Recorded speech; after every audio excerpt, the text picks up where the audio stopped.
Tonight, a loving father and major real estate developer killed when his car explodes. A pipe bomb designed to obliterate everything.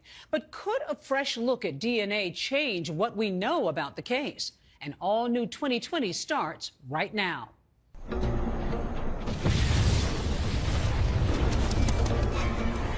When they killed Gary, they killed Gary. I still can see it when I close my eyes. This windshield pops off the car and goes how many feet? 400 feet. I'm the killer. I got my gym bag, which fits in the country club scenario. Open the door, put it down, close the door. I walk away. It is one of the most notorious murders in Tucson history. He was a wonderful father. He was a true gentleman and a true kind person. They rubbed shoulders with people in high society. Everybody thought car bombing has to be a mob hit. Very spectacular. We're sending a message. Turns out, according to some, who didn't want him dead? A long list of persons of interest, an ex-girlfriend, an ex-wife, ex-business associates. It was pure obsession. His hatred was pure obsession. And we're going to reenact the bombing. Everybody's under. To see how it could have been done. 2, 1. Now we're starting to pick up some heavy components. That you can take what seems like a scene of classic chaos and create any kind of order out of it is remarkable to us. So what specifically did you find as you looked at all that evidence? And it was titled To Kill. And right at the top of the list was Gary Treno.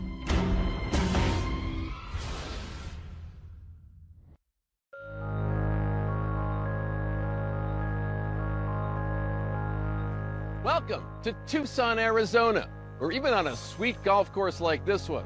The triple-digit temperatures and the blue skies above can transform in an instant.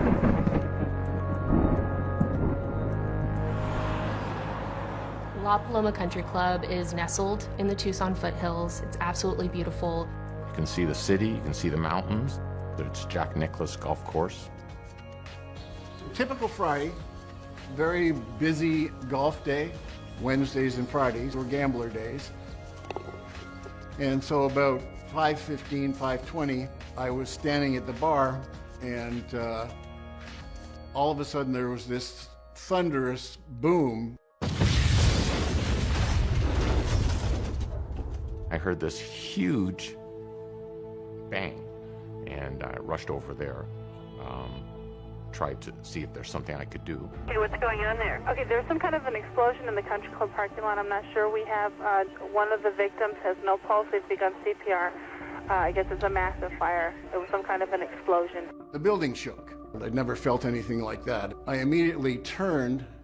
I went out to the parking lot, and there was a car on fire, split open like a sardine can. I found a man still sitting in his seat, no pulse, pale, blood's gone out of him, just white. Dr. Sam Buttman had come up alongside the car towards me. He looked at me and he said, "Damn, he's dead."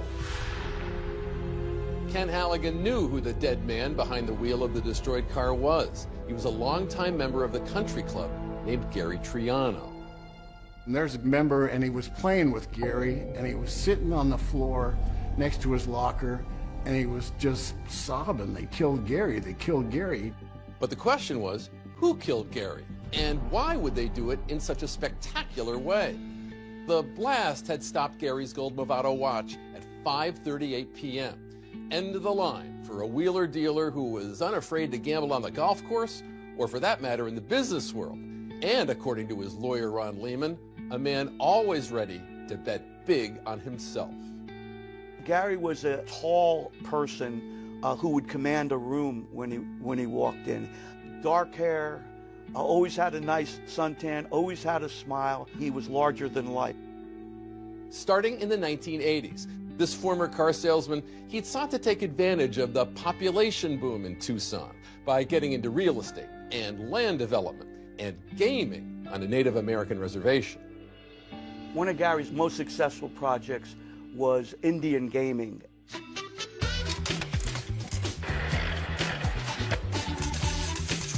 You're talking about a high-volume slot machine operation.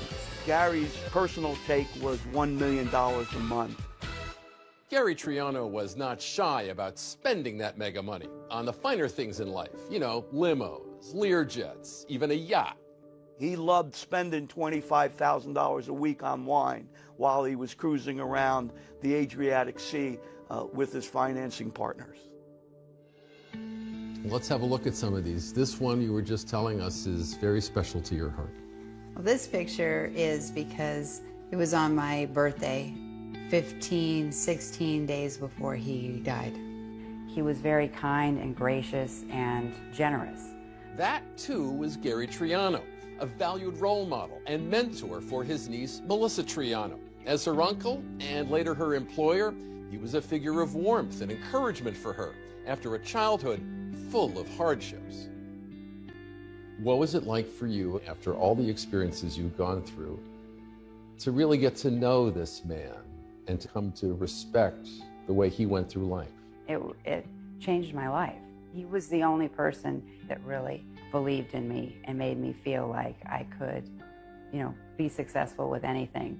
He'd had 2 children with his wife, Mary. Gary was a devoted father of his son and daughter, and the couple had become a fixture of Tucson society. That changed after Gary crossed paths with a top-earning real estate go-getter. Her name was Pamela Phillips. Pamela Phillips was very elegant. She played the part of a socialite. She always looked very put together. Gary told me that, he met the love of his life, and he was really taken aback by this beautiful, intelligent woman. And Gary, who is so smitten, the story goes that he calls his wife up, who's on vacation in Europe with their 2 children, and he just announces, I'm leaving you. Pam was a figure of widespread fascination and could be every bit a life-altering sensation. As much of a merger as a marriage, Gary and Pam were officially power-coupled at a black-tie wedding on a yacht in San Diego. Did you hear that the vows they exchanged included the phrase, for richer or for richer, instead of for richer or poorer? I think I remember that now that you say that, yeah. You did hear that? Yeah. Gary bought Pam a beautiful diamond ring, which he claimed was worth $250,000. They had twin Jaguars. They had this beautiful home at the base of the Catalina Mountains. Pam and Gary would have 2 kids of their own, while rubbing shoulders with some powerful peers. Pam and Gary knew Donald Trump, Marla Maples. Donald and Marla came to a University of Arizona basketball game with Gary and Pam. He invited Donald Trump out to be his partner at the member guest. And of course, he had to make sure that everybody in the club knew a month before.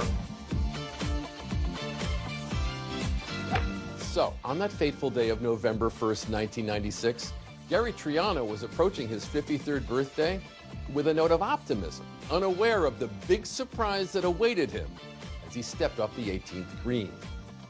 In fact, this invite had gone out to all of Gary's friends, inviting them to a surprise birthday party that was to begin in just a few hours. Around 4:30, Gary was in the bar with a couple of his buddies at a table.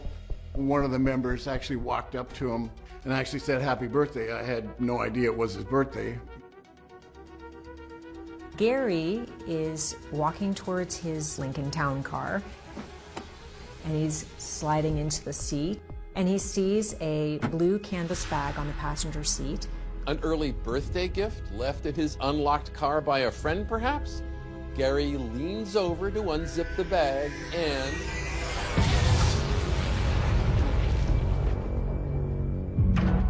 The impact of the explosion was incredible. The front windshield flew like 200 feet into the air and landed in the swimming pool.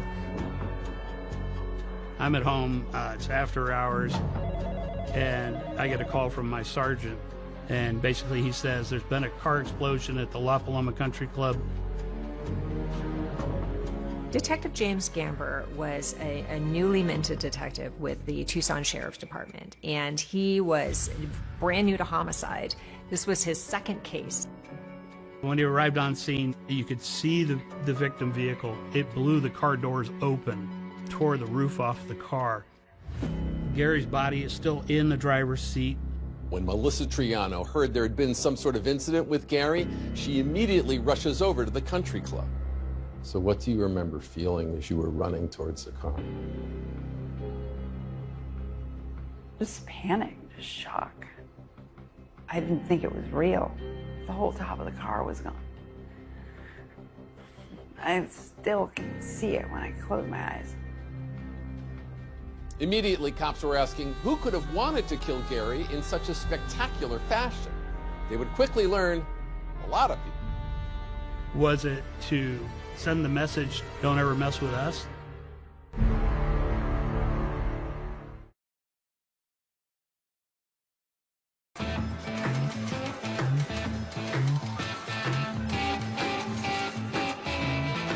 So in the movie Casino, Robert De Niro's character, closely based on the real-life mobster Frank Lefty Rosenthal, climbs into his 1983 Eldorado, turns on the ignition, and is engulfed in a fireball.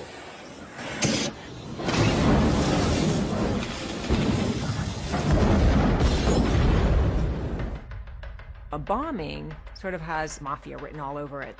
Who would want to detonate a bomb at a posh country club in broad daylight with, over 100 witnesses watching? Arizona has a past with the mob. In the mid-70s, newspaper reporter Don Bowles, he was investigating organized crime, getting national attention, covered by Walter Cronkite. Don Bowles is a 47-year-old investigative reporter for the Arizona Republic. He's been working on a series about the mafia. And when Bowles returned to his car, a remote-controlled bomb exploded under the driver's seat. Bowles uttered the word mafia as he lay dying, but police were never able to pin his death on organized crime. Strictly speaking, what killed Gary Triano was not a car bomb. It was a pipe bomb on the passenger seat, detonated by remote control. And as Detective James Gamber began looking into Gary's murder, the mob was top of mind. Everybody thought car bombing has to be a mob hit. Very spectacular. We're sending a message. Don't ever mess with us. Somebody sent a message, and you don't know if they're coming for you next or if it's the whole family. I didn't know if he was involved with something that might want to hurt us all. You were on guard all the time. But why would the mob, or anyone else, have it in for Gary Triano? Well, maybe because by the time he was leaving that country club on the first day of November 1996, he was no longer the high-flying millionaire everyone thought he was. In fact, Gary was flat broke. He owed $4.5 million to 4 casinos in Las Vegas that were supposedly had mob ties.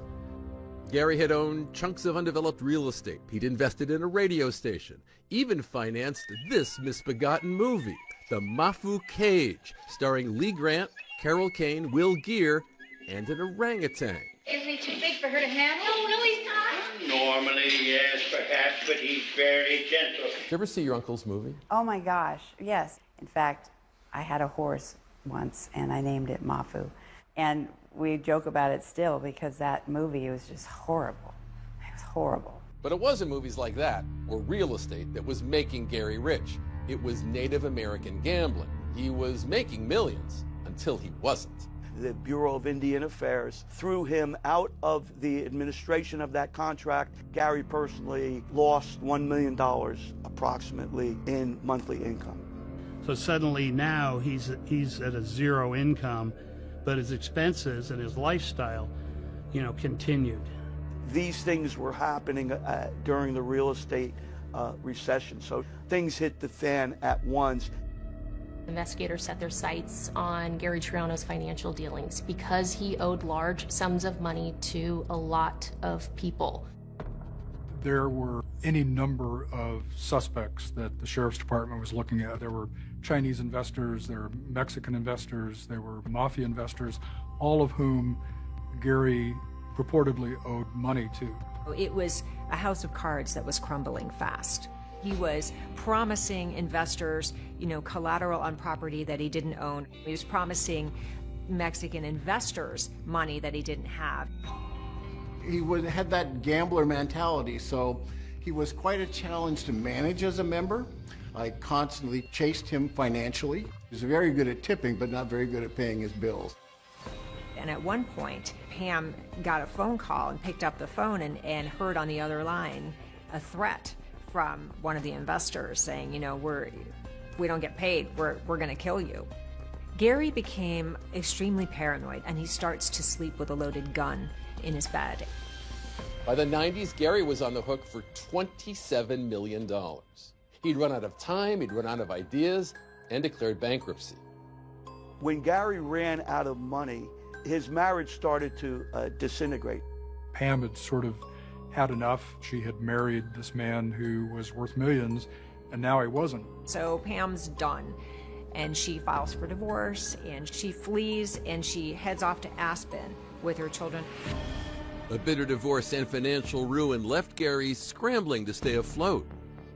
Things were so bad in Gary's life that he went from living in the nicest houses wherever he was around the world to sleeping on a friend's couch.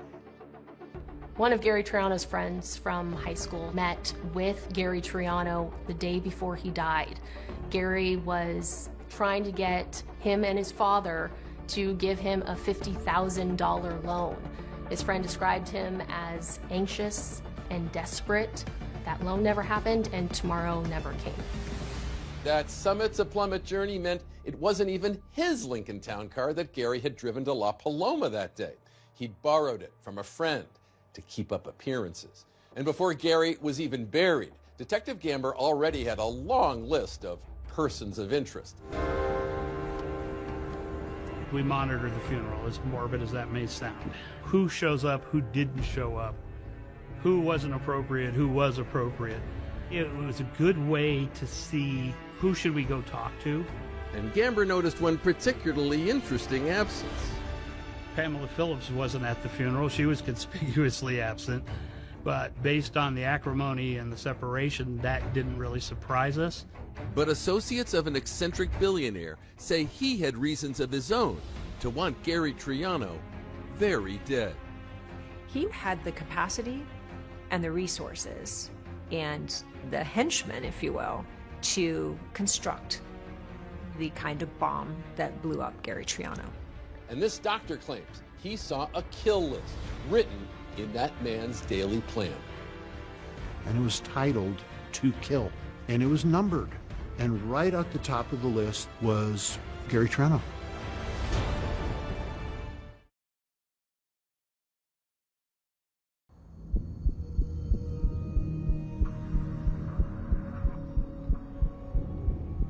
At the Pima County Sheriff's Office, way in the back corner of the impound lot, after 28 years, is Gary Triano's last ride, that 1989 Lincoln Town car. Detective James Gamber showing up close just how devastating that pipe bomb was on that huge mass of Detroit metal. And this is Gary Triano. This is the car he was driving. And I know that there's been a lot that's been picked over this, and it's changed over the many years since this crime happened, but you can still see the incredible destruction that took place. This roof is supposed to be flat, essentially, isn't it? Essentially, right. It should lay right along this line. And you can, if you get a look down here at the frame, you can see where the floorboards have been blown off of the side body panels. Wow. Just by the force of that blast downwards. And the whole arc of this is the result of that bomb also. Right. Yeah. This, you know, if you looked at this, almost looks like the path of travel of a bullet. Well, yeah. Technically it was. It's a projectile, shrapnel. So everybody knew it was Gary's car. The one thing Gary never did was lock his car. Lock his car, lock his doors. So I'm the killer. Right. I walk up here. I got my duffel bag, my gym bag, which fits in the country club scenario. Right. Open the door, put it down, close the door. I walk away. So finding that killer became Detective Gamber's main goal. There was a monumental list of individuals to go through. But only a few on it were known to have explicit feelings of rage against Gary. I mean, anytime you have a crime scene this large and this many witnesses, You have to follow every possible lead. For Detective Jim Gamber, one person with hints of rage was an ex-girlfriend whom he'd broken up with while she was pregnant with his child. There's a lot of people that talk about how volatile Robin Gardner was. Robin Gardner was pregnant when Gary left her. And according to investigators, Robin was so angry, she'd thrown a glass vase at his head. And this, of course, sent Detective Gamber down another path of like, okay, is this somebody else who might have wanted, Gary dead? But having met Robin and talked to her, it's like, nah. If it was going to happen, it was going to happen right there. It wasn't going to be, she was going to come back in 6 months and blow his car up. Even though she was angry at Gary, it was sort of a anger that had dissipated. There wasn't really a reason to investigate her further. There were a lot of rumors going around about threats that Gary may have received.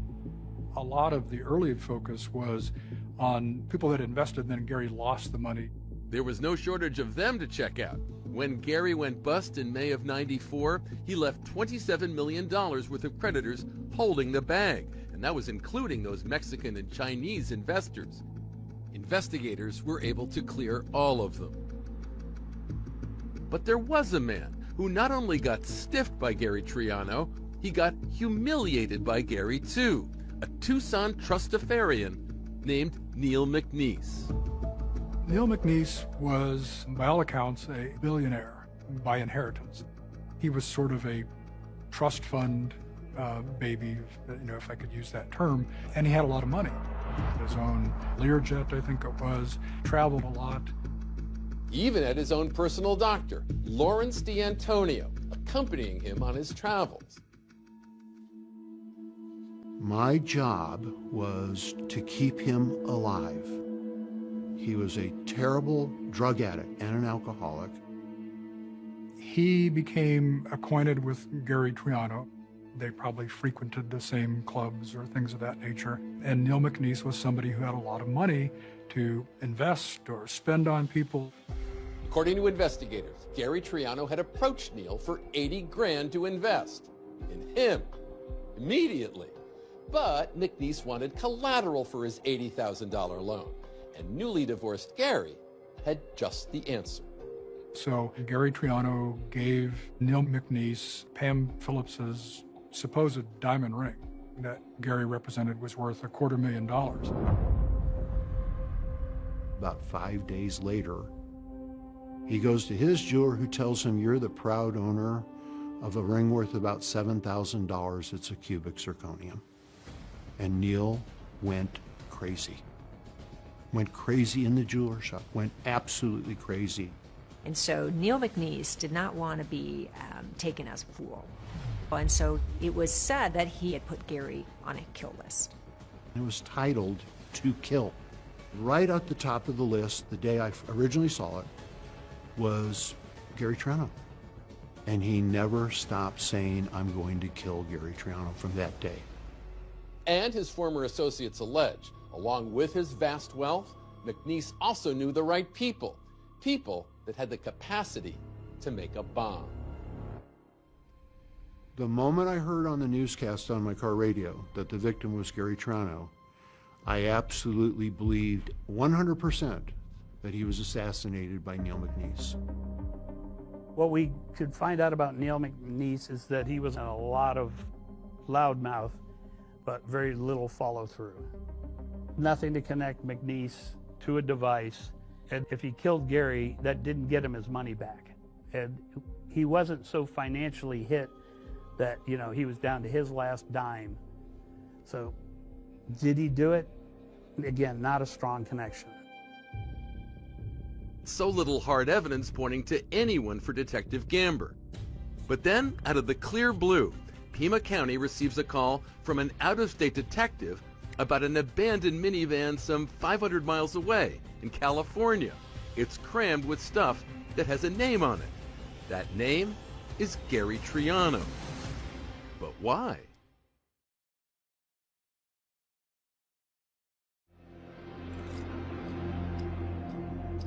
"800 miles away from the Tucson, Arizona desert, atop the snowy mountains of Colorado.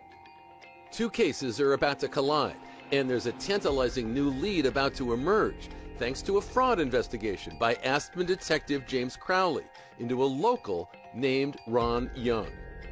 What I was hearing was he had a great, line to get into your business. He was going to do all these great things for you. I'm so awesome, and I'm going to make you a ton of money. Ron Young was someone who was, even for the mid-90s, fairly adept at computers and establishing an online presence even back then. He comes to the attention of Detective Crowley after two local businessmen allege that Ron has stolen more than $100,000, and they both want to press charges.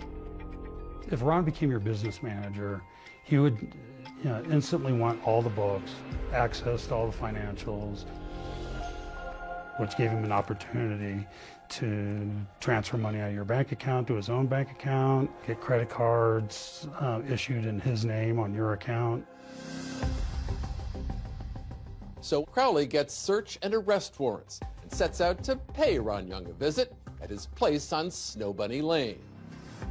So this is Snow Bunny Lane, where Ron Young lived at one point.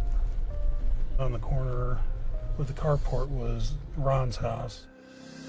So we get there and he's gone. He's nowhere to be found. Ron Young is 6'6", maybe 300 pounds. But where is he gone? 6 months later, Detective Crowley gets a call from the cops in Yorba Linda, California. What happened was that police in California find an abandoned van, and it's a rental van out of Aspen. Authorities discovered that the abandoned Dodge Caravan was rented by Ron Young. It was parked outside his parents' house. And it's an unlocked van. And so when police do come and they open the van, they discover some very unusual things inside. And as Detective Crowley learns, more than one of those things has Gary Triano's name on it. There's divorce documents between Gary Triano and Pam Phillips. There are maps of Tucson. There are lists of names of associates with Gary Triano. And they discover something else that's sort of unusual. It's a sawed-off shotgun. I mean, fraud suspects, they're not usually violent. It was Crowley's first encounter with Gary Triano's name, but he recognized the name Pamela Phillips because earlier that year, she had walked into the Aspen Police Department and accused Ron Young of stealing money from her bank accounts. In investigating Ron, there were 2 fraud cases initially, and then Pamela had come in to report the 3rd fraud case. Detective Crowley had an outstanding warrant for Ron Young's arrest. So why did his still-at-large fraud suspect appear to be all up in the business of this Gary Triano from Tucson, Arizona?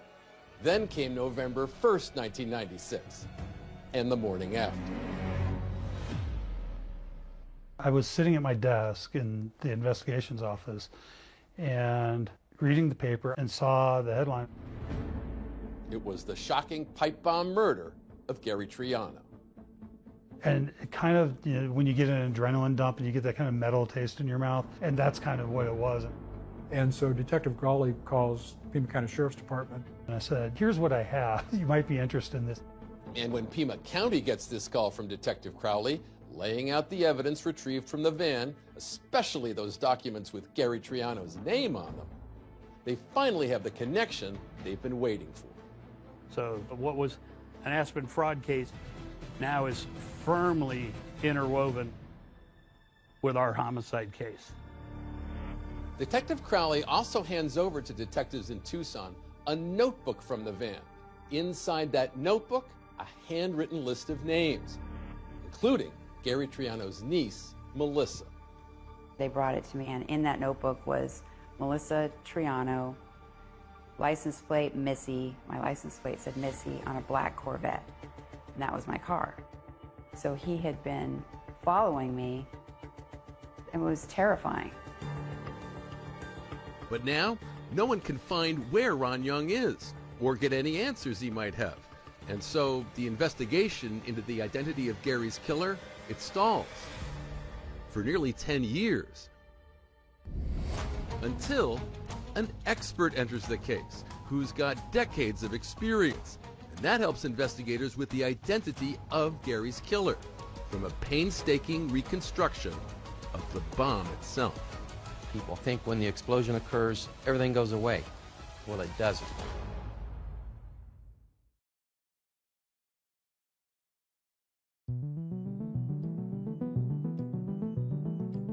Here we are in New Mexico, Anthony. Yes. A typical land of enchantment landscape around us here, right? Kind of desolation and mountain desert area. So a decade after the murder of Gary Triano, the case has gone stone cold. The Sheriff's Department decides to invite one of ATF's top bomb experts, Anthony May, into the investigation, just to see if he could help determine who built that bomb that wound up in Gary's car. Anthony, when I think of blowing stuff up in New Mexico, I think of the movie Oppenheimer, something in Los Alamos, right? Yeah, a little bit south there, but yes. You guys gotta hold on, hold on. So if you go just outside Socorro, New Mexico, you'll find this 40-square-mile field laboratory, and it's called the Energetic Materials Research and Testing Center, EMERTEC for short. It's a research and training division of New Mexico Tech, and it's a place where highly skilled bomb specialists do their work with explosives. So we're blowing something up today, aren't we? Yes, we are. We're going to reenact a bombing that occurred in 1996 that ended up taking Gary Triano's life. Today, Anthony May is going to take us inside his field of explosive expertise and show us just how this kind of detective work can help authorities identify a killer. What kind of car is this that we're looking at right here? It's a Ford Mercury Grand Marquis. It's not the exact vehicle, but it is similar in body style and chassis. Melton Flores is a research engineer and assistant director here at EMERTEC. He and his team are the ones who found the car and put together a pipe bomb, all closely resembling Gary Triano's car and what was inside it on the evening of November 1st, 1996. Will be safely tucked away in the upper bunker. We have a flag that you'll see behind your shoulder there. That flag is currently in the down position, which means that testing is imminent. The EMERTEC engineers have these high-speed cameras ready to film the explosion at 20,000 frames per second. Morning, everybody. So today we got a recreation shot of a 1996 bombing in Arizona. It's going to be a pipe bomb. Once the bomb goes off, we're going to wait until for Merkel he'll give it the all clear. It's the desert, it's hot, so drink plenty of water. We got snakes, we got scorpions, we got spiders, so watch out for all that. Tesla. Yeah, hold on. Let me do a quick roll call up here. Like with the Triano case, the pipe bomb is placed in a blue canvas bag and it's positioned on the passenger seat. The technician spools out the firing fuse. We take cover in a bunker some 2,000 feet away.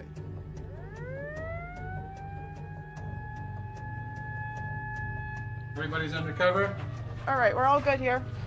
Tesla, your range. Okay, you ready, Tesla?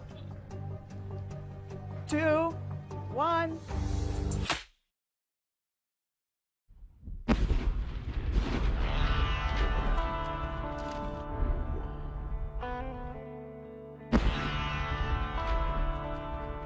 That sound was amazing.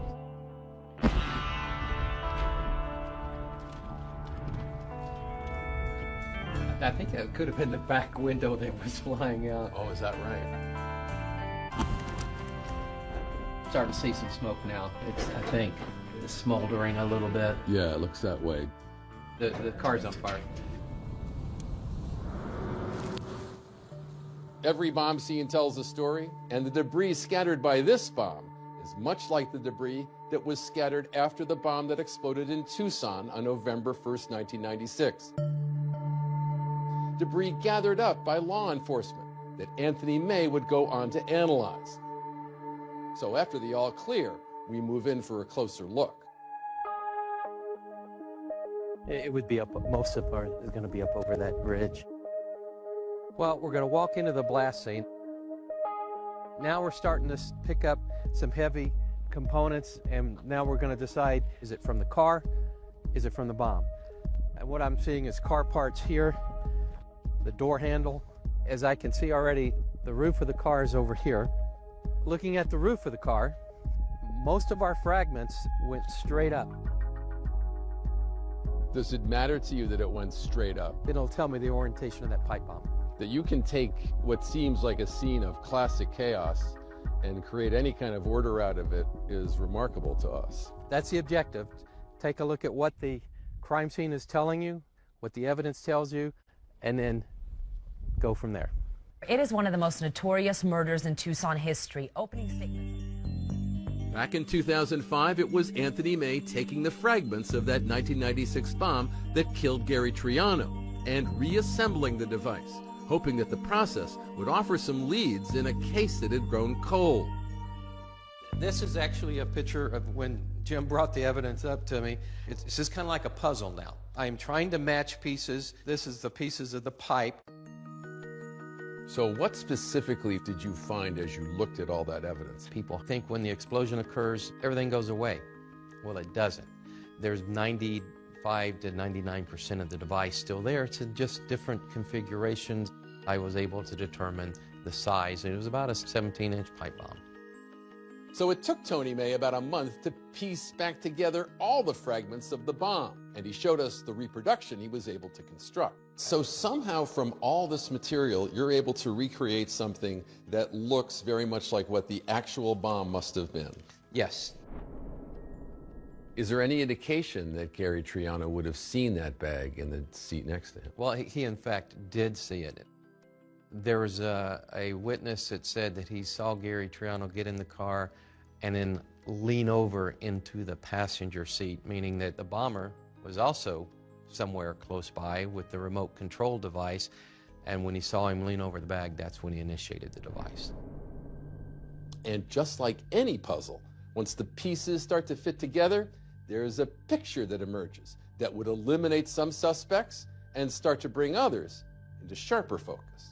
We had found a piece in the debris here of parts that were soldered together. There were globs of solder. The globs instantly told you, not somebody who does this on a regular basis. Doesn't do it on a regular basis. The question to me was, is this a professional hit? Are we dealing with a mafia? From the design, the construction, the soldering, the battery, I don't see that. Turns out the outdated 6-volt battery used on the bomb was also a clue about the bomber's age. That indicated to me that we're not dealing with some young individual who has experience with AA batteries or 9-volt batteries.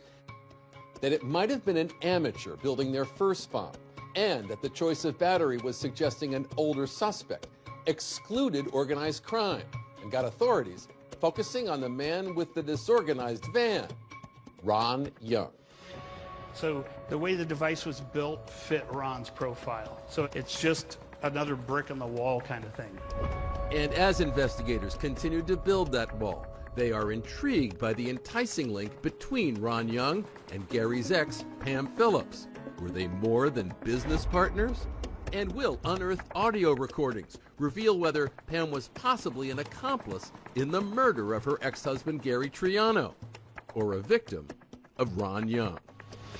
I don't even want to talk about it right now. If I ever found out that you compromised me, you're, a fried duck.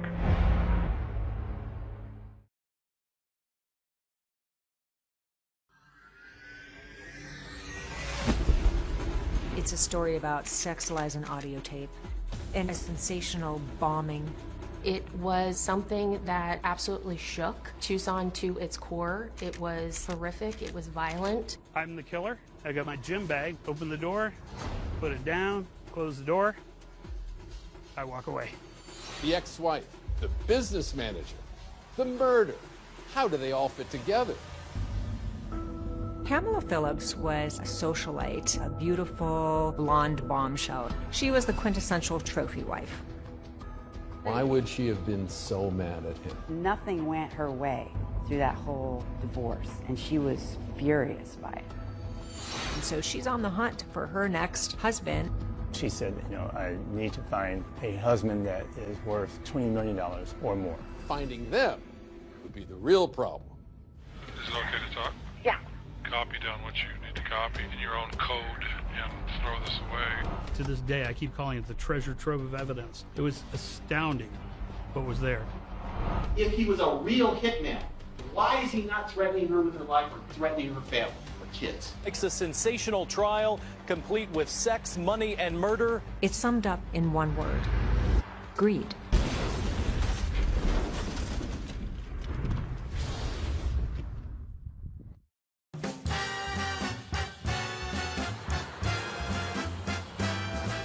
Here in Tucson, Arizona, handsome, self-confident land developer Gary Triano was married to Pamela Phillips, herself a charismatic player in Tucson real estate.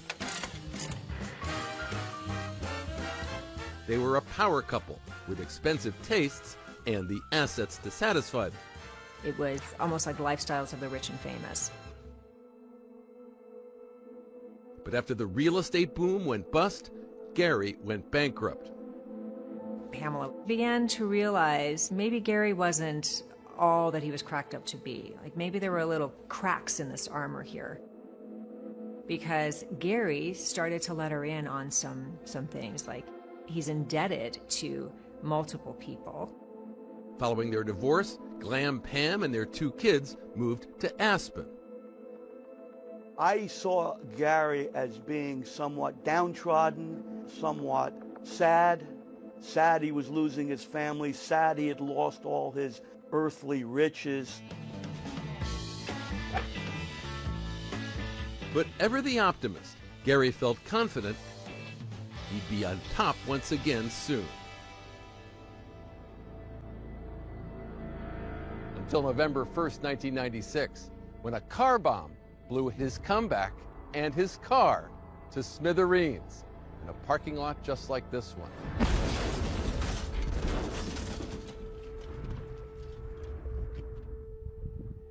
But who or what wanted Gary Triano dead?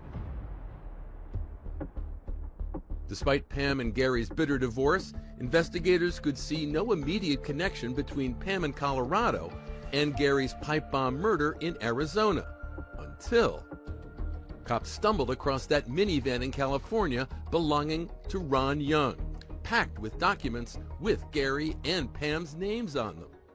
It was great because we had no association with Pam and the murder until then. Before we had Pam was in Aspen, the bomb went off in Tucson. How could Pam have pushed the button? Okay, now we have that connection. We have Ron Young bridging that distance for us. Pima County investigators needed to understand the complex relationship between Pam Phillips and Ron Young. According to friends, that relationship had begun here on Aspen Snow Bunny Lane, where Ron Young lived. Pam was practically his next-door neighbor. And at the time, Snow Bunny Lane in that area was where kind of working people, doctors, lawyers, normal people in Aspen lived. It was not Pam Phillips' kind of neighborhood, a long way down from that mansion in Arizona. So she asked her neighbor, Ron Young, to help out on her business idea. It was an astrology website called starbabies.com. If your baby was born under at a certain time, you could get their zodiac and all that. It was that type of thing that Pam wanted to do and start up a little business like that. And he helped set that up. A new-in-town ski instructor who'd gotten a side gig as a live-in nanny for Pam's 2 kids, Kevin McDonald says he saw a lot of Ron Young. He would come over and spend time with Pam and was helping her with the star babies, and then he would have dinners with her. And I could see that there's more than just being the down the street neighbor. After the kids were asleep, Pam didn't want them to see them being intimate or being more than just friends. Kevin would recall Pam as a good and caring mother to her kids. But according to Pam's friends, starbabies.com and Ron Young were only part of her plan to return to the top of the mountain here in ski country. Pam was always out in the different private bars and private clubs in Aspen trying to meet rich men. And because she said, you know, I need to find a husband that is worth $20 million or more. If it was Pam's long-term goal, it was fueled by her short-term needs. She was running out of money. And for that, she blamed Gary Triano. Why would she have been so mad at him? Nothing went her way through that whole divorce, and she was furious by it. And she wanted money. She needed money to continue her lifestyle. Once Pam and Gary had cruised on luxury yachts and private planes. Now, Pam was steamed that Gary was making her pay to fly the kids back to Aspen after his visit with them. Pam told me one night after I put the kids to bed, she just said that, you know, she was down to her last $60,000. So I knew that she was worried. She was bleeding money. She wasn't making any money.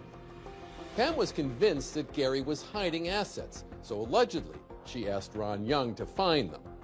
Pam's chief complaint during this entire relationship is she's not receiving enough child support from Gary, and he must be hiding assets. But Ron is still really pissed off that he's not being paid for his services. Because of their business relationship, Ron had access to her accounts, and he allegedly started taking out money for himself. That's what led Pam to report Ron's alleged fraud in the first place. Yet it wasn't long after that Ron Young skipped town and vanished. He was one step ahead of an Aspen arrest warrant. After Pam came in the initial time, and I asked her to provide follow-up documentation, she never came back. Ron Young is nowhere to be found, but Pima County sheriffs decide to talk with Pam. And then when you go to interview Pam, she minimizes Ron Young. Oh, he was not involved in my life. He gave me a little financial advice and things like that. Yet less than a year later, Pam is out of Snow Bunny Lane and into a $1 million home. Why were authorities so interested in her change of fortune? Pam had 2 million reasons to kill Gary.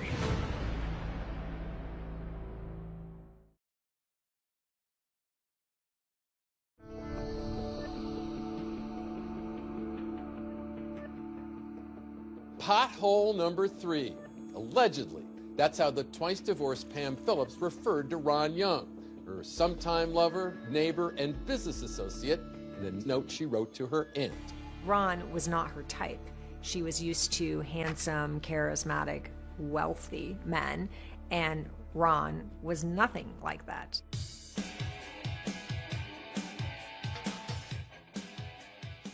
When Pam moved up to Aspen, she purported not to have any money and was in financial hard times. There was, however, a $2 million life insurance policy on Gary Triano's life, set up to take care of his 2 kids with Pam. They were the beneficiaries, with the proviso that if they were under the age of 18, then Pam was the one that would receive the money and appropriately apply it to the children's lives. Now, even with a friend's assistance, Pam's financial straits were affecting her ability to pay for that policy. And then we find out that when Pam learned of Gary's death, she was actually almost 30 days in arrear on her premium payment. Pamela Phillips became hysterical. Not hysterical over Gary's death, but hysterical over the fact that the premium had not been paid for the month of November. And they rushed a FedEx payment to the insurance company that got there too late. The insurance company, though, honored it anyway. And 15 days later, Pamela makes a claim on Gary's life. So it took until January of 1997 before the insurance company paid. Pam got a little over $2 million. Pam Phillips wastes no time. As soon as she gets this $2 million life insurance proceeds, she goes out and she buys her dream mansion. And it's this home in Meadowood. It has its own ski lift. It's a buttressed against the mountains. It's got these like massive wooden doors. It has marble all over the floor. So as Pam was spending that life insurance money and climbing back into Aspen society, Gary's murder remained unsolved. It was a burden on the entire Triano clan, the notoriety haunting their every move. If I said my name, you know, I get a million questions or a million comments on the matter. Are you related to Boom Boom Triano? Like horrible things people would say. They would refer to your uncle as Boom Boom? Boom Boom Triano was one. There was all kinds of weird things that they said. So by 2005, this case had really become a cold case. So we had this one anomaly, Ron Young. And it was, where's Ron Young? Where's Ron Young? Aspen PD had the arrest warrant, so he could be arrested anywhere within U.S. jurisdiction, and just nothing was coming of it. He was like a puff of smoke. In hopes of teasing Ron Young out of hiding, Detective Gamber uses his network of undercover agents and investigators to approach the TV show America's Most Wanted. The manhunt for November 19th is now in progress. Then in 2005, a segment on Ron Young goes on the air. Could this accused con man also be a cold-blooded killer? Well, cops in Arizona want to find that out.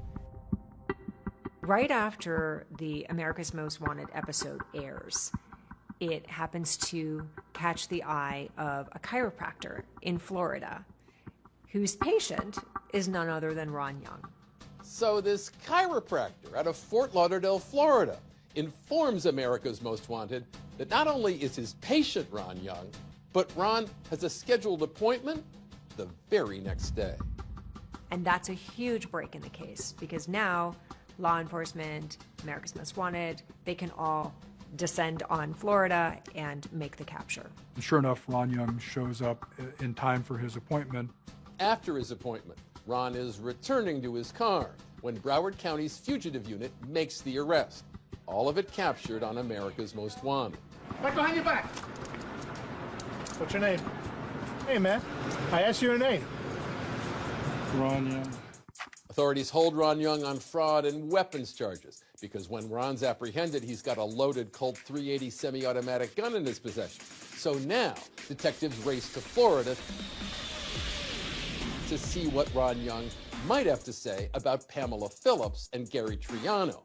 But when they touch down, they get a big surprise, one that will blow this case wide open. We walk over to this box, and there's some microcassettes sitting in there. And it's like, anybody have a microcassette recorder? And what was on there is, to this day, I keep calling it the treasure trove of evidence. It was astounding what was there. I don't even want to talk about it right now. What I'm saying is if I ever found out that you compromised me for your benefit, it'd be really unfortunate for you.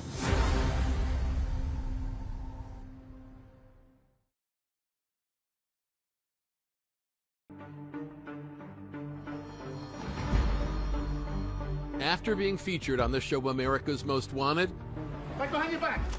Ron Young is arrested in Florida. Hey, man. I asked you your name. Ron Young.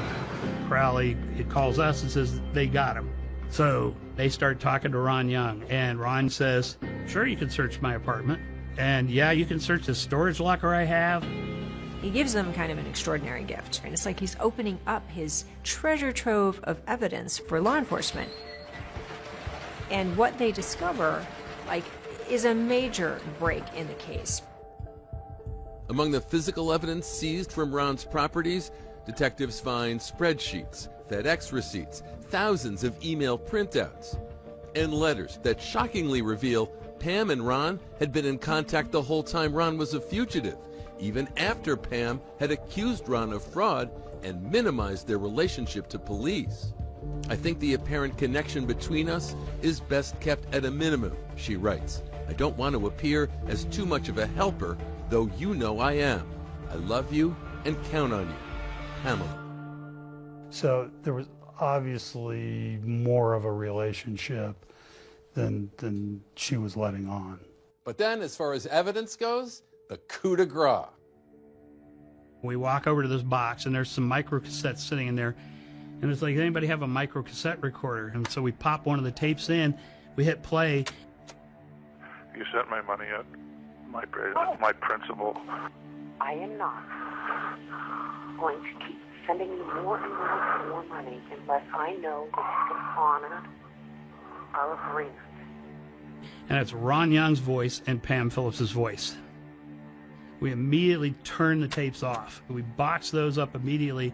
And those go to the lab to be professionally transferred.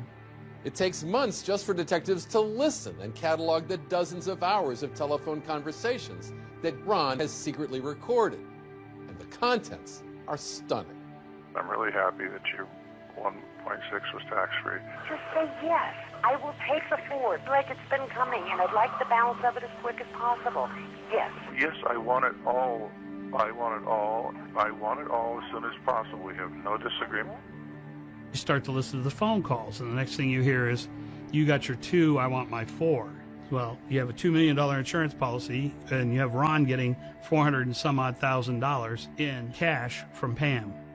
Recovered emails and FedEx receipts detail how, at Ron Young's direction, Pam made regular cash payments to him, choreographed, authorities believe, in a manner to avoid detection. You start following Ron telling Pam, this is how you hide taking the money from your accounts and sending it as cash to me. And he gives her a detailed process to follow. He was instructing her to take out certain amounts of money at different locations, use different accounts, don't mail from the same place twice, vary your pattern so no one gets wise. Is it okay to talk? Yeah.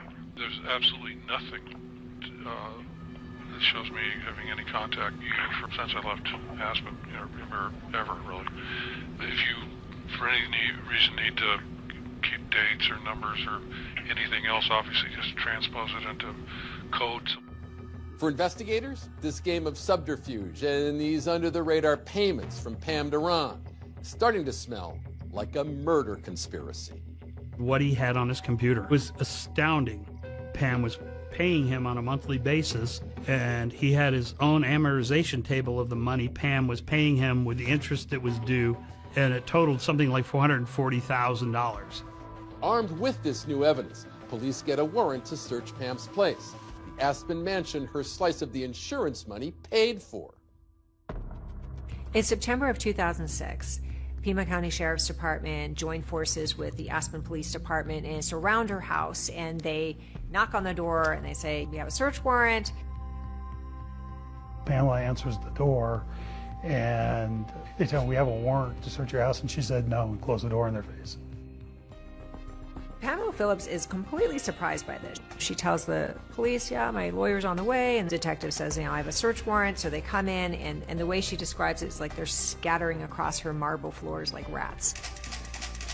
While we're executing the search warrant, Pamela decides to leave, and we don't have an arrest warrant for her at that point, so she's free to leave. She gets into her little Mini Cooper and drives off.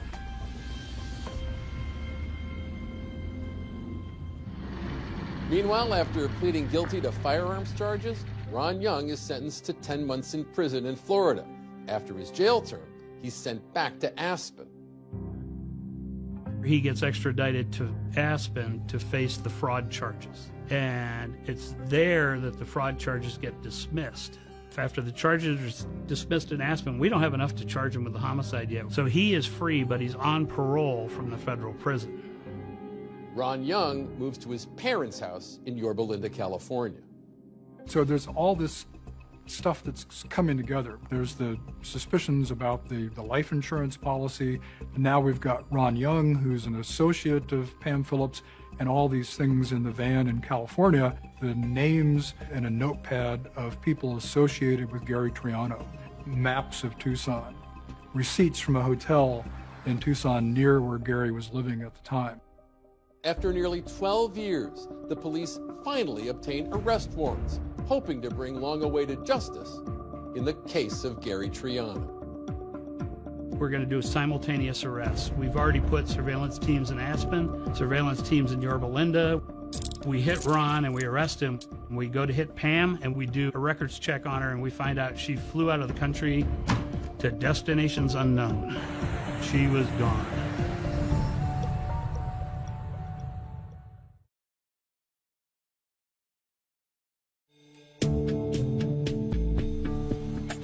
On Friday, October 17th, 2008, cops mount a large-scale operation to simultaneously arrest Ron Young and Pam Phillips for the 1996 murder of her ex, Gary Triano.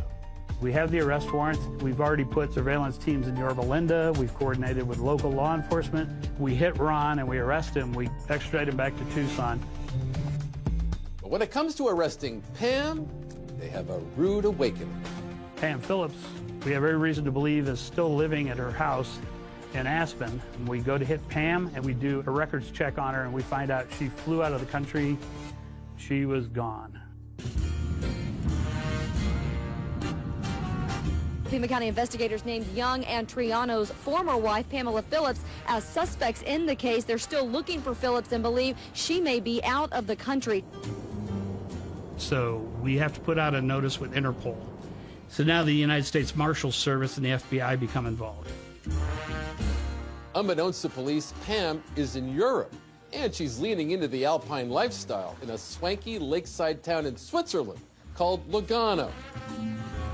She has just picked up where she left off. She's recreated her world over there. She's hobnobbing with the elite. She's off hunting again for a rich, eligible bachelor. In fact, has been spotted with several. While out in Lugano, it's just not Pam's style to keep a low profile. And so, sure enough, a local tipster hears news of Pam's murder indictment and picks up the phone. I'm sitting at my desk, and I get a call. There's a gentleman who'd like to talk to you. He thinks he knows where Pam is. So everybody's poised to go arrest Pam in Lugano, Switzerland. But there's a hitch. See, the Swiss government wants a guarantee that the U.S. won't invoke the death penalty. Gamber and his team are able to work out the details. But when the Swiss police went to arrest her, yeah, she wasn't there. Ultimately, there's a multinational effort that leads to Pam's arrest in Austria. And while she's sitting in a jail cell in Vienna awaiting extradition, back in the States, Ron Young goes on trial. The trial itself started in March of 2010. We had been doing pretrial litigation for at least a year and a half leading up to that point. Some of the challenges that the prosecution faced in Ron's trial was that it was a circumstantial evidence case. They didn't have any direct evidence that linked Ron Young to the bomb. The prosecution acknowledges no one reported seeing Ron in Tucson on or around November 1st, 1996, nor did he have anything in his possession specifically tying him to Arizona or to Gary Triano on the date of his murder. However, the prosecution does have Anthony May.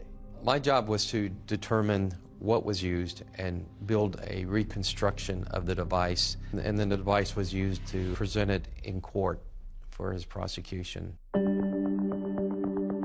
He was able to recreate the entire bomb all the way down to the battery purchased from Radio Shack, the remote-controlled air switch used to operate it, to detonate it, and even down to the duffel bag purchased from Walmart. That was an impressive display in front of the jury, I think. And the prosecution also had those micro cassette tapes. I helped you on something that was, you know, beyond what anybody else in the world would probably do, and I think that deserves some consideration, since you're living off the benefits of it. The prosecution makes the case that in their conversations, Pam and Ron were talking about the murder of Gary Triano. I am not going to keep sending you more and more money unless I know that you can honor our agreement. The prosecution points out to the jury an email that surfaced from Ron to Pam, referring to Gary as an 800-pound monster. The communication between Ron and Pam was the crux of the case. The defense countering that Ron was simply extorting money from Pam. What Ron did, he's not proud of. He's blackmailed Pam. Then there was also an out-of-the-blue prison witness with a prosecution-perfect account to tell the jury. Andre Mims, a cellmate of Ron Young's when he was in prison for the 2005 gun charges. He looked me in my face. He said, Andre, I blew that up in his car. For the prosecution, Ron Young's one statement to Andre Mims, how he blew Gary Triano up, might as well have been a confession. But the defense claimed this testimony was made up and immediately called for a mistrial. The motion was denied. I think we felt confident. I mean, as a prosecutor, even on a strong case, you're always concerned about the potential one outlier juror that could lead to a hung jury. After 13 hours, the jury reached a verdict. For the defendant, Ronald Kelly Young, guilty of the offense of first-degree murder. Ron Young was found guilty of first-degree murder and conspiracy to commit murder. Ron Young is sentenced to life in prison. We can't tell you how many times we thought we would never see who killed my father. But for Gary Triano's family, the story is far from over, and justice has not been served yet. We still need Pam, and there's a long road still with that. That long road would lead to a fateful night in July 2010. A plane with Pam Phillips on board, making its way from Vienna to an airport in Arizona, where Melissa Triano and Detective Jim Gamber were waiting. I think her flight came in at midnight, and we stood outside of the airport and watched her come off the plane. Pam's comment to the U.S. Marshals was, if Gamber's in the airport, I'm not getting off the plane. They walked her out of the jetway, turned her over to me. They had to walk her all the way out to a patrol car. I wanted her to see our faces and to know that we were never giving up on bringing her to justice. As Pam prepares to go on trial, her public defender would mount an ambitious murder trial defense. This will not be a short trial when it starts. Phillips' defense has listed about 100 witnesses. He's making these threats to embarrass her. He knows that she is in all these newspaper articles. Could he surprise everyone and get Pam a not guilty verdict?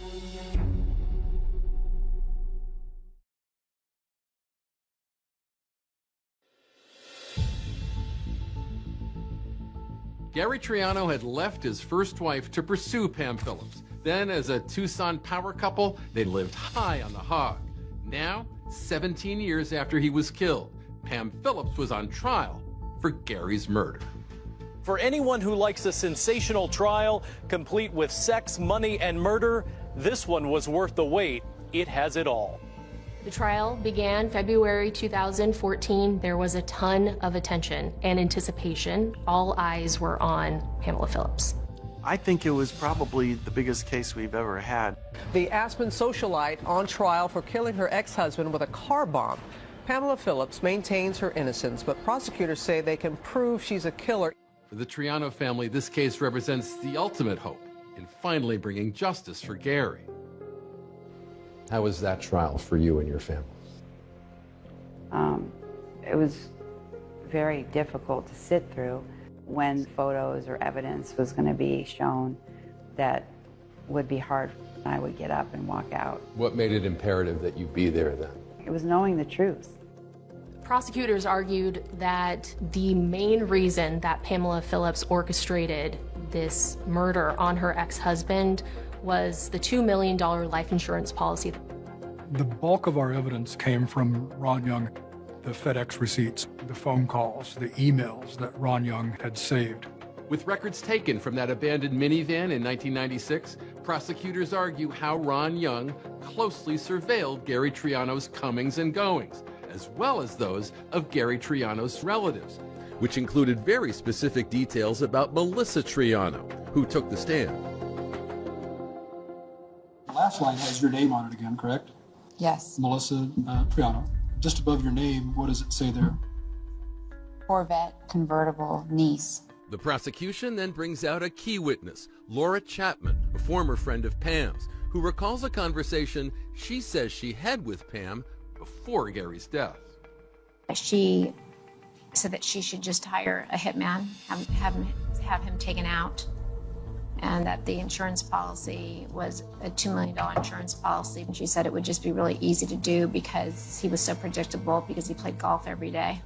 The defense claimed Laura's memory was faulty and that Pam was not desperate for the life insurance money because she'd lapsed on that last premium payment. If you're going to do a murder for hire for the insurance money, aren't you going to be sure that the insurance policy is in place and has been paid? But for the prosecution, big piece of the puzzle were those taped phone conversations between Ron and Pam, discussing Ron's alleged $400,000 cut of that life insurance policy, where, in the view of the prosecution, Ron says the quiet part out loud. Right now, I want to know that we are capping it at 4. I don't want this nebulous thing out there that we're supposedly supposed to... It's not nebulous. Listen to me. I am very serious about this. Well, I tell you, you're going to be very serious when you sit in a women's prison for murder. Oh yeah, that for the jury was our smoking gun. But defense attorneys assert Ron and Pam were not talking about the murder of Gary Triano. Instead, he was extorting Pam for money. I'm terrified of everything. I know. I mean, I'm living in total fear. He's making these threats to embarrass her. He knows that she is in all these newspaper articles as a suspect in her ex-husband's bombing. He wants to threaten her reputation in the Aspen community. If he was a real hitman, why is he not threatening her with her life or threatening her family or kids? That's what happens when you have a cold-blooded killer. The defense doesn't just try to point out how neither Ron nor Pam could be tied directly to the bomb at the scene of the crime. The defense goes one step further and says the culprit is somebody else entirely. Hot-headed billionaire heir Neil McNeese, out that 80 grand to Triano and enraged by his lies and deceit. Neil McNeese. He lends Gary $80,000 and gets a ring for collateral. He finds out the ring is only worth $8,000 and he's livid. He's furious. He threatens to kill Gary per Dr. D'Antonio. Remember, Dr. D'Antonio had come forward after Gary died, claiming that Gary Triano was on Neil McNeese's alleged kill list and that he was responsible for Gary Triano's death. Lawrence D'Antonio was called to the stand, and this was really the crutch of the defense's argument. I wouldn't describe Neil as a friend. I heard Neil say he was going to kill Gary Triano probably 10,000 times. It was pure obsession. His hatred was pure obsession. The defense argues that McNeese not only had motive, he also had the means, with a woodworker friend named Jerry Capuano, who they claim had a shop and the know-how to make a remote-controlled pipe bomb. The other things found at Mr. Capuano's shop. You saw that little red thing that was used to put together wires. There was one of those at Capuano's shop. There's an exact one of those in the bomb parts that were found. It makes for an interesting story. They're saying, oh, look at this. Neil McNeese was the real killer, and Capuano was the person who made the bomb. All of them are deceased, so we're not able to follow up on this. Authorities continue to assert there's no evidence tying McNeese or Capuano to the murder. The McNeese family issuing a statement in 2014, maintaining their belief in his innocence and relief that justice might prevail. But I mean, the bottom line is we don't have any question whatsoever that Pam Phillips hired Ron Young to kill Gary. Pamela Phillips never testified during the entire trial. We got glimpses of her personality, right? During the trial, she would look at the camera, she would smile at the camera, even mouthing the words at one point, "I love you," to the camera during court proceedings. The camera had always loved Pam right back. Now, after 2 months of testimony, it was time to see what a jury would feel about Pam Phillips as they decided her fate. The lights flickered in the courtroom. My cousin Heather was sitting in front of me, and she turned and looked, and we just lost it.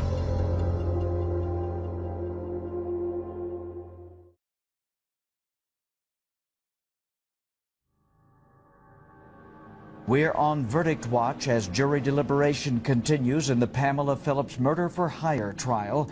The Aspen socialite is accused of hiring... After 26 days of testimony, with 100 witnesses, 670 exhibits, the fate of Pam Phillips lies in the hands of the jury. to find the defendant, Pamela Ann Phillips, guilty of first-degree murder.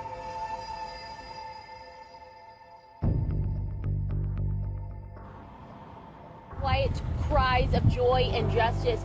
Triano's family says today's verdict has been a long time coming. Like seconds after the judge said guilty, the lights flickered in the courtroom. It was surreal. What did that tell you, those lights That flickered? he was there. That he knows. Gary's family was relieved by all this. The murder was in 1996. Our trial was now 18 years later. I mean, I don't think they wanted it to be Pam, but they knew it was. Pamela Phillips' attorney maintains his client is not responsible for her ex-husband's death. The fact that she's going to prison is going to eat away at me the rest of my life. Pamela Phillips was sentenced to life in prison without parole. After hearing her sentence, the once prominent socialite turns to address a packed courtroom, the only way she could do so without facing questions. I am innocent. I am innocent. I am innocent. Okay? This is hard. It's so hard for me. It's a nightmare. She showed no remorse. She actually turned around to the gallery for the first time. At this point, she was just pandering to the camera. And I don't understand how this can even happen, right? Never any mention as to the loss of life, but everything came back to the impact it had on her personally. Outside the courtroom, after losing their father almost 2 decades earlier, Gary's children expressing both gratitude and sadness at the outcome. We'd like to thank all our friends and everyone who supported us through this entire time. And we're sorry that it had to come to this, because this woman was actually part of our family. Meanwhile, Pam's accomplice, Ron Young, also spending the rest of his life in prison, and he's exhausted all of his appeals. Pam, however, is still fighting for post-conviction relief based on DNA evidence found back in 2014. We found DNA on threads of 2 screws that were embedded into the platform, which was wood, for the pipe bomb. When that came in, we were able to exclude Ronald Young.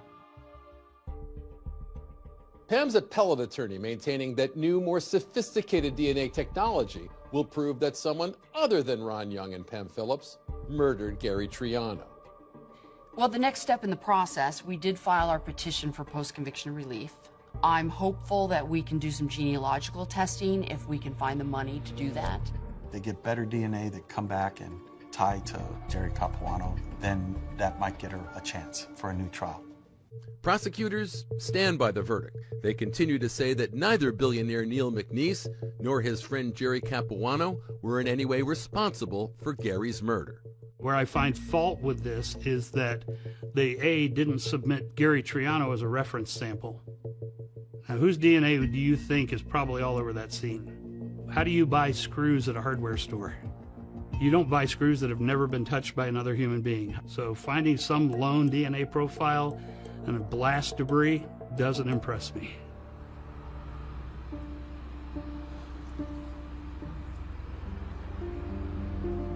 How do you like to remember your Uncle Gary? Every November 1st, I would go to La Paloma Golf Course and put flowers in the 18th hole. At a local cemetery, there's a bench inscribed with his name and Gary's favorite poem, Rudyard Kipling's If, the classic tribute to the same endurance and optimism that Melissa always saw in her uncle, who in the face of life's setbacks and defeats sought always to remain admirably strong. Would you mind reading part of it for us out loud? If you can meet with triumph and disaster and treat those 2 impostors just the same, if you can make one heap of all your winnings and risk it on one turn of pitch and toss, and lose and start again at your beginning, and never breathe a word about your loss.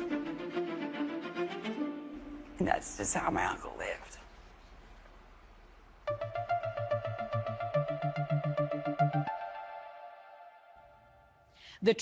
奥林亚大讲堂农业技术早分享，我是今天的分享老师，农业专家张玉平。咱今天晚上讲的是地黄。目前农民对各种产量的要求放大了，高了。如果你对产量的要求不高的话，这个地黄完全可以种这个花败了以后里边的种子。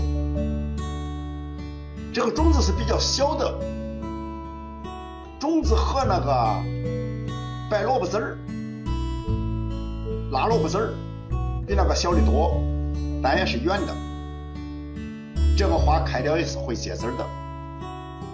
可是现在种地黄种什么呢？种地黄的段儿，果实的段儿，比较细那一个，缺一撮种了，缺一撮种了，很粗那个那是不舍得，那当药材卖了。然后咱们今天给大家分享的地黄的超高产种植管理技术，讲这个管理技术你就得知道这个地黄是哪里来的。咱们种的地黄都是地黄的根段儿，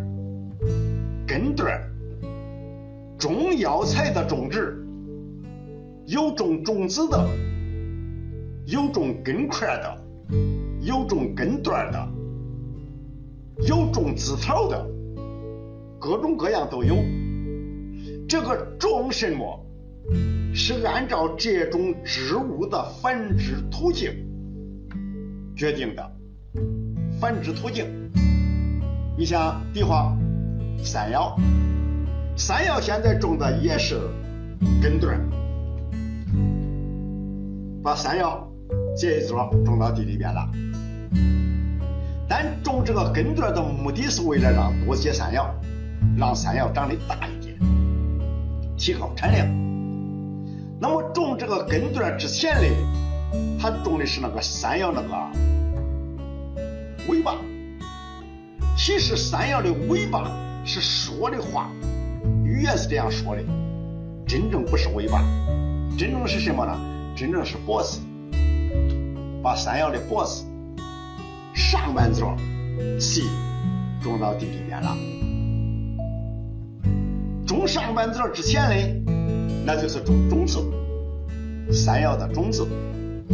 山药的种子在山药收获的时候，地里边一滴种子。这个种子在食品里边它叫山药豆，那就可以种植。可是因为它小啊，它像酸枣一样的，我说像酸枣一样大还是比较大的，有些比它更小，有些像绿豆一样大。那你要种到地里它会长山药，这是肯定的，但是产量低。因为我们调整种植结构的目的是为了赚钱，那如果要赚钱就必须提高产量。如果要提高产量，中国人有一句这样的话，我们大家都记住了，叫母壮子肥，对不对？你种的种子壮，种子大，块大，那肯定结的多呀，对不对？就像土豆种块一样，就像芋头种块一样，对不对？就像红薯种块一样，你看你种的是红薯苗，你敢种红薯块啊？对不对？我小时候好像在80年代的时候推广过了下蛋红薯，那种的就是红薯块，不种红薯苗。种红薯苗的它就没有那个块，那红薯结的多，对不对啊？这就是种什么东西是按照它的繁殖环境、繁殖途径决定的。有些作物一种繁殖途径，有些作物多种繁殖途径，有些作物3种以上繁殖途径，这每种作物的繁殖途径都是不一样的。那么咱说到地黄了以后啊，刚才说地黄现在种的是种块、根段种的这种东西，种植时间现在有很多种草药的，你像种丹参的、种玄参的，都已经开始种上了，有些都种上1个月了。这个种植时间对不对呢？这个种植时间呢，用1个字去回答，这1个字就是急。农民有点了以后，今天21号，在这20天的时间内，有2天温度比较高，农民就急了，赶快种。结果呢，就种上了。还有些年前种上了，12月份、元月份种上了。其实这个种可不可以啊？答案是可以。如果年前种上，比你2月、3月种上好。因为年前种上了以后啊，它已经做好了生根的准备和出芽的准备，或者说在地下已经生根了。那温度一高，它就会出芽。可是你2月、3月种上了以后呢，那就不会了。那没有12月和元月种上出芽快。所以说我说现在种有点急，但是1年4季在一春。阳春3月，阳春3月什么意思啊？阳气上升，阳光明媚，对不对啊？那是播种的季节。但是我们可以考虑我们所在的地区气温怎么样，地温怎么样，水温怎么样，这3温适应不适应？播种，有些种的是种子，你种种子春季播种，那就不如去年10月播种。但是去年10月、9月你还没选定这个项目，你还没决定要种中草药。当你决定种中草药的时候，那个播种季节已经过去了，那你只有种根段了。种根段的时间呢，要么就年前11月、12月种，要么就到4月、2月、3月不要。2月、3月种，出芽不会很快；4月种，出芽很快。为什么呀？因为它不生根，它也在出芽。温度高，不出不行。但是2月、3月不一样，2月、3月温度把它的芽生不出来，那它还想生根，根也生不出来，那它就推迟出芽时间了。想要出芽快，气温高；想要生根快，地温高。地温高了，生根快；气温高了，出芽快。那你结果2月、3月种嘞，气温也不高，地温也不高，水温也不高，温差还比较大，所以那个不是播种时间。如果你要播种，昨天过了春分了，今天是春分的第2天，那么春分以后盖地膜，或者到4月10号以后盖地膜，那个种的效果比较好。这是在种植的过程当中，种植时间内，我们不管种什么东西，都应该尊重这种作物的生理规律，它的生理的需求和生理规律形成了它这种作物不同的特性。当它的特性形成了以后，它不愿意让你打破它的特性，你打破它的习惯，它不太高兴，因为它好不容易形成一个体系，对不对啊？从种到地里面，从生命到成熟这样一个完整的体系形成了，你去打破它，它不太高兴。所以说你违背了它的规律，最终的结果是你的产量没有提高。如果产量没有提高也不要紧，种中药材随便种也比种影响的更高的多。因为中药材的价格比种小麦贵很多，所以说地方的种植时间和山药的种植时间，理想的时间应该4月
就你接到块产可大，那压力很高，可小压小，这是跟中块大小的，你的牙抓不到，腰抓不到，中块大小的。然后既然时间恐怕就要到了，我这有人已经准备开始种了，那现在得说在对我的过程当中啊，如果你种的是种子，那么用咱们的肥料，1亩100斤硫酸钾的合肥，计划100斤硫酸钾的合肥，80斤到400斤生物有机肥，15斤克瓦糖可利奇，这是种子。那如果你种的是根块，你像白药、沙白药、黄金白药这种，就在胶质中种的很多，大部分都是根块。种根块的复合肥料160斤，硫酸钾的用咱直播间的。咱们讲的肥料都是直播间的。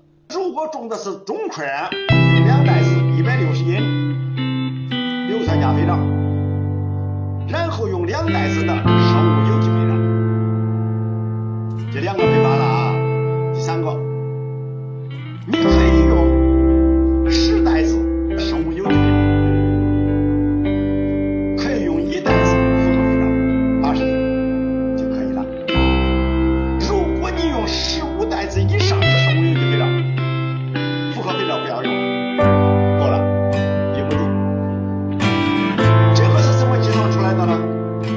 这个是把含量计算出来的。生物有机肥料的含量7%，100斤有7个含量。如果你用10袋子80斤，那就800斤了，800斤756个含量，对不对啊？那如果你再用100斤或者80斤，3个17的含量，80斤3个17的48个含量，80斤100斤3个17的51个含量。那你这样一用的话呢，每1亩地的氮磷钾的含量在100个左右，或者110个左右，这个地肥就完全够用。所以复合肥可以少用一点，生物肥可以多用一点，按照这种原则用。复合肥少用以后，你可以追施。咱的肥料是全水溶的，可以追施。生物肥少用了以后没办法了，所以咱们生物肥现在也设计成全水溶的，目的也是为了后期追肥，后期可以追肥。现在设计成这样的，全部全水溶，不管是复合肥，不管是生物肥，都能达到全水溶。在这里边，我希望是啥呢？种地黄中块的复合肥少一点，生物肥多一点。这个什么意思啊？如果在保证100个含量左右的时候，复合肥料有45含量，有51含量，生物有机肥的7个含量。那你如果算100个含量或者100左右的含量的时候，为什么叫你复合肥少用啊？另外，复合肥你用多了，含量高，花钱多，还烧苗，对不对啊？那你如果用的复合肥少了，以后追肥它不会烧苗啊。生物肥里边的氮磷钾是永远不会烧苗的，因为它的氮磷钾是生物的氮磷钾，不是化学的氮磷钾，所以它不会烧苗。这保证你的地黄种上了以后达到一播全苗，一播全苗，苗齐苗壮苗匀，达到这一步。要达到这一步，肥料的使用比较关键，这是一个肥料的问题。低肥10公斤克瓦糖克利奇，提高肥料利用率，防止土传病害，让肥料增效，然后呢调整你的土壤，减少挥发，这是克瓦糖克利奇的好处。当然，克瓦糖和谷氨酸都是营养成分，谷氨酸属于氨基酸的一种氨基酸的一种，18种氨基酸的其中一种叫谷氨酸，可以用。这个东西用了以后绝对是不一样的，出来苗就不一样。出了时间都不一样。这是底肺。然后再说肿块的处理。地黄的肿块啊，正常情况下大家不知道处理，可不可以啊？可以。如果想处理，它有点麻烦。